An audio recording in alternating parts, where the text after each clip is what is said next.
écoutez Alger Chaîne 3, le journal.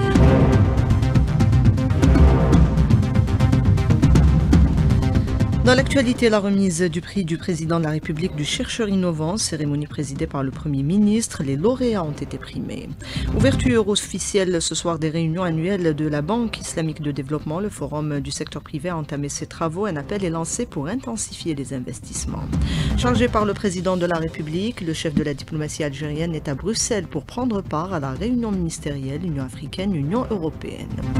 L'Algérie saluée pour son attachement au respect du droit international humanitaire, position exprimée notamment au Conseil de sécurité, souligne le CICR.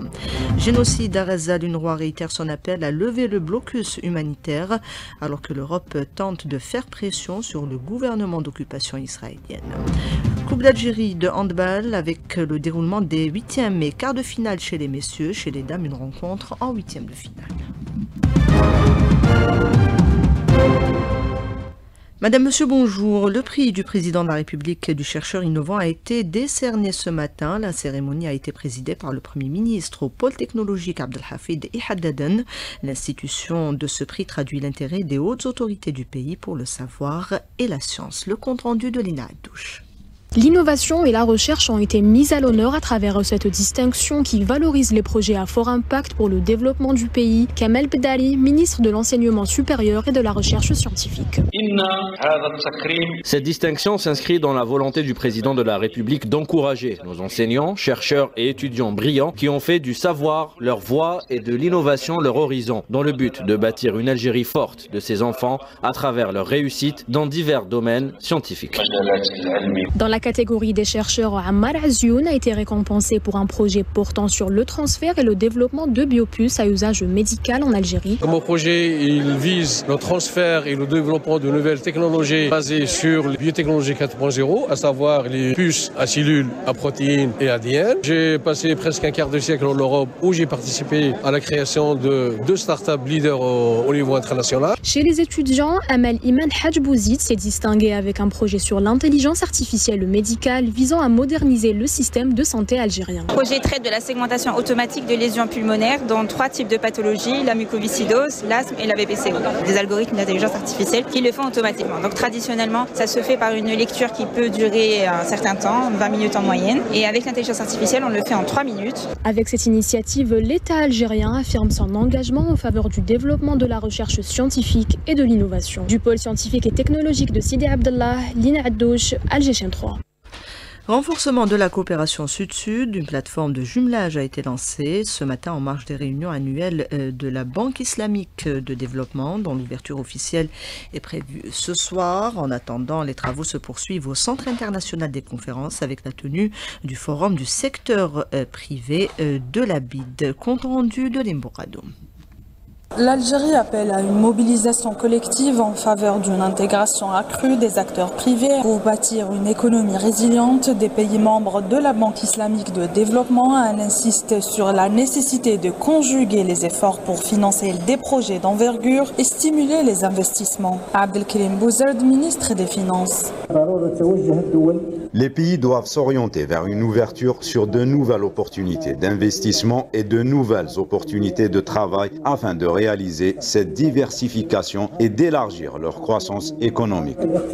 La banque vient de donner son feu vert à des financements dépassant les 1,32 milliards de dollars pour une croissance économique inclusive, aider les pays membres à mieux faire face aux défis climatiques et créer de nouvelles opportunités. Mohamed Ben Sulayman Al-Jasser, président de la Banque de développement islamique. L'institution a accordé une couverture financière dépassant les 121 milliards de dollars. Quant aux institutions islamiques de développement du secteur privé, elles ont financé plus de 575 projets pour une valeur totale dépassant les 7,5 milliards de dollars. Les institutions financières islamiques internationales de financement du commerce ont quant à elles accordé des financements dépassant les 38 milliards de dollars.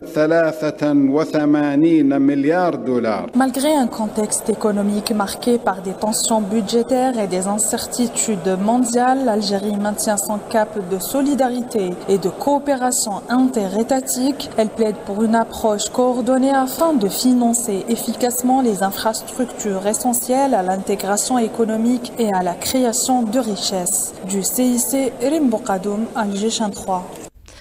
Le journaliste Nordine Azouz n'est plus. La direction générale de la communication de la présidence de la République présente ses condoléances à la famille du défunt et l'assure de sa compassion. Le défunt a pour rappel occupé plusieurs postes de responsabilité dans différents journaux, organes de presse. Il est décédé à l'âge de 65 ans à l'hôpital de Rouiba à Alger. L'enterrement aura lieu à Oran. Le ministre de l'Intérieur et des collectivités locales en visite de travail dans la wilaya de Djidjel, Brahim Red, s'arrêtera sur plusieurs projets, notamment ceux liés au développement des zones d'ombre et à la préparation de la saison estivale. Le ministre a supervisé un exercice de simulation de la protection civile regroupant une quarantaine de wilayas sur place. Abdelhamid Soued. Le ministre de l'Intérieur, des collectivités locales et de l'aménagement du territoire, Brahim Merad, a supervisé mardi à Djidjel une manœuvre nationale de la protection civile regroupant des équipes d'intervention spécialisées de plongée. Cet exercice auquel ont assisté le DG de la protection civile, colonel Boualem Bourla, et les autorités civiles et militaires de la wilaya, s'inscrit dans le cadre du plan d'action de la protection civile pour garantir la sécurité et la protection des citoyens et le renforcement des capacités opérationnelles des équipes de secours. Les objectifs de cette manœuvre, la coordination inter-équipe, mise en situation réaliste, perfectionnement, formation continue et coordination. Le ministre Brahim Merad sur le site de cet exercice qui a lieu au niveau du barrage de Kissir à l'ouest de Djidjel. Cet exercice qui dure 7 à 8 jours avec la participation de 48 wilayas, ceci rentre dans le cadre de notre action anticipative. En cas d'incident, il est nécessaire de faire face à toutes les situations pour sauver des vies et de protéger les biens. Pour rappel, le programme de la tournée du ministre de l'Intérieur comporte des visites et inaugurations de projets de développement. Djidjel, Abdelhamid Zouad, Alger 3.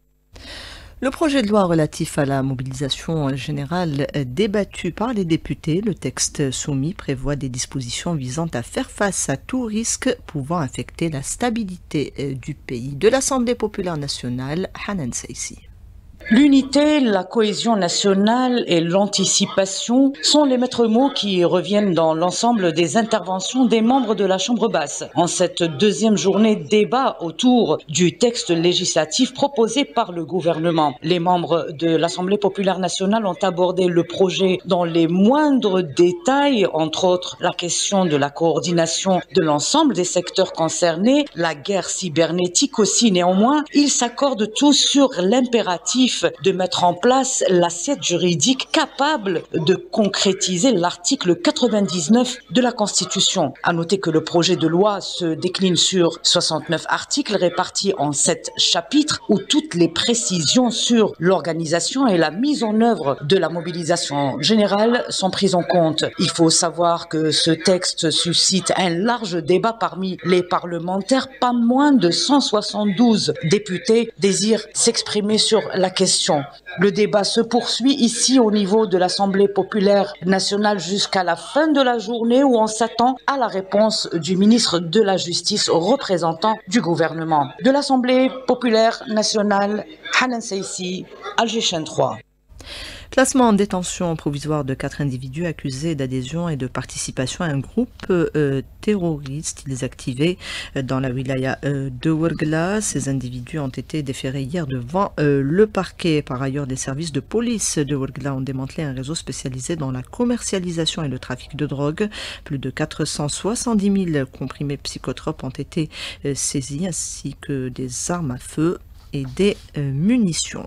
Tension diplomatique entre Alger et Paris. L'Algérie dénonce les pratiques douteuses de la France dans la gestion des visas, notamment pour les détenteurs de passeports diplomatiques. En réponse, Alger promet désormais une stricte réciprocité dans l'octroi des visas.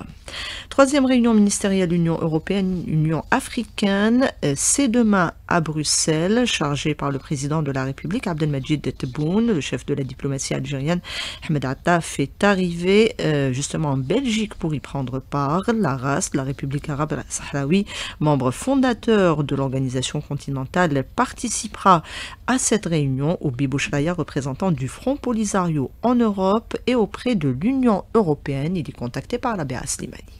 La participation de la RAS ou la réunion ministérielle entre l'Union européenne et l'Union africaine, c'est un événement qui consolide la position de la République sahraoui en tant que membre fondateur de l'Union africaine. Cette participation est une réponse très claire à la propagande marocaine et c'est relayé notamment en Europe qui véhicule des messages sur le statut de la RAS, sur la détermination des pays africains à la décolonisation du territoire du Sahara occidental. Le fait que la délégation sahraoui soit présente dans cette rencontre démontre un appui aussi et un soutien des pays africains à la lutte du peuple du Sahara occidental. Les bombardements se poursuivent sur Gaza, plus de 180 martyrs. La nuit dernière, l'ONU a été autorisée à faire entrer environ 100 camions d'aide dans le territoire palestinien assiégé, mais ces aides n'arrivent toujours pas. Les aides annoncées auparavant sont toujours bloquées au niveau du point de passage de Karam Abou Salem. Saad Beirouti, journaliste à Gaza, contacté par Karima Bonnour. Jusqu'à l'heure actuelle, aucune aide n'est rentrée dans la bande de Gaza. Les camions qui portent les aides humanitaires sont stationnés au niveau du point de passage de Karam Abou Salem et l'entité sioniste les empêche de bouger. Mais d'autre part, la République populaire de Chine nous a surpris en larguant des produits de consommation sur les abords de Khan Younis au sud de Gaza. Et le blocus imposé par le gouvernement génocidaire de Netanyahou à l'ordre du jour de la réunion des ministres des Affaires étrangères des 27 de l'UE. Plusieurs voix s'élèvent en Europe pour appeler à sanctionner l'entité sioniste. Aujourd'hui sera donc examinée à Bruxelles cette demande de l'examen de l'article 2 de l'accord d'association relatif au respect des droits de l'homme, dont les conclusions pourraient déboucher sur une éventuelle suspension du dit accord. Pierre Galland, président du tribunal Bruxelles pour la Palestine, il en dit un peu plus à la Béa Slimani. L'article 2 de l'accord d'association, qui est un accord créé avec Israël, prévoit qu'en cas de violation grave des droits humains, eh bien, l'accord d'association peut être suspendu. Cet accord est un accord qui est aujourd'hui un instrument important pour l'Europe. Elle a le pouvoir de faire plier M. Netanyahou. L'Europe est le principal bailleur de fonds d'Israël. Des pays européens, encore aujourd'hui, envoient des armes vers Israël. Quelques ministres belges, l'Espagnol, l'Irlandais se sont entendus pour essayer d'obtenir qu'on suspende l'accord. Ce n'est pas la première fois que l'Europe demande cette suspension de l'accord, ça n'a jamais eu lieu. Donc les chances de voir suspendre carrément l'accord d'association, d'après moi, sont faibles, mais il y a une mobilisation au Parlement européen, il y a une mobilisation dans la rue. Tout cela témoigne de ce que les peuples du monde sont scandalisés par l'attitude criminelle de ce gouvernement de M. Netanyahou vis-à-vis de la population de Gaza, des populations colonisées en Cisjordanie. Le CICR salue le rôle de l'Algérie qui siège actuellement au sein du Conseil de sécurité en tant que membre non permanent. Il relève son attachement ferme pour le respect du droit international humanitaire. Le vice-président du comité de la Croix-Rouge l'a affirmé lors d'une conférence de presse ce matin. Gilles Carbonnier. L'Algérie, notamment durant cette période de 2 ans où elle est membre non permanent du Conseil de sécurité, s'est beaucoup investie pour promouvoir le respect du droit international humanitaire. Elle l'a fait à différentes reprises en tant que membre non permanent du Conseil de sécurité, mais elle le fait aussi en ayant rejoint l'initiative globale pour le DIH. L'Algérie l'a non seulement rejoint, mais elle a accepté de co-présider un groupe de travail qui planche sur la protection des biens civils essentiels dans les conflits armés. Le ministre de l'Énergie et des Mines, Mohamed Arkab, a reçu au siège de son département le conseiller du vice-président de la République du Suriname et gouverneur suppléant du Conseil des gouverneurs de la Banque islamique de développement qui effectue une visite en Algérie dans le cadre de sa participation aux réunions annuelles de la Banque islamique de développement, des travaux qui sont en cours actuellement. L'info revient dans quelques instants. La suite du journal avec la coopération entre Alger et Rome. Un nouveau partenariat industriel vient d'être scellé. Le groupe italien Sigit et l'entreprise publique Ciplast signent un accord pour la création d'un nouveau pôle industriel à Sétif dédié à la production d'accessoires pour véhicules. Samir Yahyaoui, PDG du holding ACS, il en parle à Meissa Smail. L'objectif principal de ce groupement, c'est la production des composants plastiques et caoutchouc pour automobiles. Sigit SPA, c'est une entreprise italienne très connue, leader dans son domaine. On va bénéficier de tout le savoir-faire de Sigit au niveau de l'Algérie. C'est un partenariat gagnant-gagnant, mais aussi c'est un partenariat à apport technologique énorme. Ce partenariat va devenir une JV par la suite. Parmi les principaux objectifs visés, c'est d'augmenter le taux d'intégration économique en Algérie. Parce que tous les composants plastiques qui interviennent dans la fabrication de l'automobile vont être faits en Algérie. On a des installations déjà prêtes. On vise à produire les composants les plus complexes. En premier lieu, on commence par les choses les plus élémentaires. Prochainement, on étend notre partenariat vers la fabrication des tableaux de bord. Économie d'énergie dans le secteur résidentiel, des mesures sont prises par les pouvoirs publics pour, par exemple, l'installation de la climatisation jusqu'à 50% de réduction. Par ailleurs, les gros consommateurs sont appelés à faire un effort. C'est même une obligation, explique le directeur général de l'APRU, Marwan Chaban, extrait de l'invité du jour avec Nariman Mendil. Ils ont l'obligation, à partir d'un certain seuil de consommation, 2000 tonnes équivalent pétrole, de faire des audits énergétiques au niveau de leur site de production ou tertiaire pour mettre en place des solutions d'amélioration de l'efficacité énergétique dans leur site. Ceci nécessite des investissements, bien entendu, de la part de ces investisseurs. Donc nous, dans notre programme, nous prévoyons une promotion de ce type de solutions. Nous finançons jusqu'à 70% des études de faisabilité pour aider toutes ces industries à aller vers de meilleurs procédés plus performants, mais aussi nous finançons jusqu'à 30% des coûts d'investissement avec un plafond bien entendu. Maintenant, un certain nombre de ces industriels ne le font pas. Donc nous sommes en train de préparer un texte pour sanctionner ceux qui ne réalisent pas leurs audits énergétiques obligatoires. La deuxième étape, c'est de les emmener à mettre en place les solutions d'efficacité. Nous allons le préparer dans les 2 années qui suivent pour qu'on puisse le mettre très rapidement en œuvre, mais d'une façon progressive. Du sport avec notamment Hamza Rahmouni, des matchs en Coupe d'Algérie de handball. Et ça concerne les messieurs et les dames. Chez les messieurs, il y aura un dernier 8e de finale prévu à 15h à Oued Atmania. Il opposera le Mouloudia de Bokj-Barneri à la JSE. Il s'agit du dernier 8e de finale de la Coupe d'Algérie. Également, il y aura un premier quart de finale à partir de 16h au niveau de la salle Haj Shah Hassan, toujours concernant les messieurs avec le CRB Bokj-Barneri face à la jeunesse sportive de la Saoura. Chez les dames, en revanche, un seul match, à savoir les 8e de finale également de la Coupe d'Algérie. Il aura lieu à Tejenant entre le HC Mila et le TS Sétif à partir de 15h. On note la qualification du Mouloudia d'Alger et du HBC El Biar en quart de finale à la suite du forfait des équipes du NRS USND et l'AFS Eucalyptus. Il y a également le basketball avec le début cet après-midi de la 2e journée des playoffs. Dans le groupe A, l'affiche opposera le NB Stawali au Nasser USND. Ce sera au niveau de la coupole du complexe olympique Mohamed Boudiaf à partir de 19h. Merci Hamza Rahmouni. Salma Feguer, Douane Siassi était à la réalisation du 12-13. Il y avait Sder à la console technique, Yassine au streaming et Nesrine à la régie d'antenne. Tout de suite la page météo avec Karima Bounour.